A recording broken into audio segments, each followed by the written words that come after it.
കല്ലടിമുക്കം വൃദ്ധസദനത്തിലും തീപിടുത്തമുണ്ടായി. പാചകവാതക സിലിണ്ടർ മാറ്റുന്നതിനിടെയായിരുന്നു തീപിടുത്തമുണ്ടായത്. ദിലിന് ചേരുന്നുണ്ട്. ദില്ല, ഇപ്പോൾ 2 പേർക്ക് പൊള്ളലേറ്റു എന്ന വിവരമാണ് പുറത്തുവരുന്നത്. മറ്റുള്ളവർക്ക് പൊള്ളലേറ്റിട്ടുണ്ടോ? ആളപായമുണ്ടോ? എന്തൊക്കെയാണ് വിശദാംശങ്ങൾ? സിന്ദൂരി പറയുന്നത് പോലെ രാവിലെ ഒരു 9-9:30 കൂടിയാണ് കല്ലടിമുഖം വൃദ്ധസദനത്തിൽ തീപിടുത്തമുണ്ടായത്. 2 പേർക്കാണ് പൊള്ളലേറ്റത്.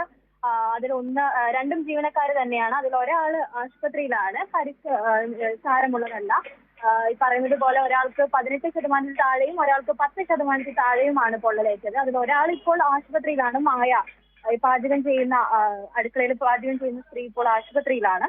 അവരെ അല്പസമയത്തിനകം തന്നെ ഡിസ്ചാർജ് ചെയ്യുമെന്നാണ് അറിയാൻ കഴിഞ്ഞത്. മറ്റെവിടേക്കും തന്നെ തീ ആളിയിട്ടില്ല.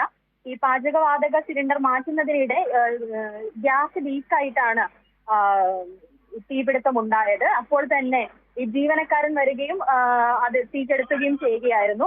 മറ്റാളപായമൊന്നും റിപ്പോർട്ട് ചെയ്തിട്ടില്ല. സിന്ദൂരി.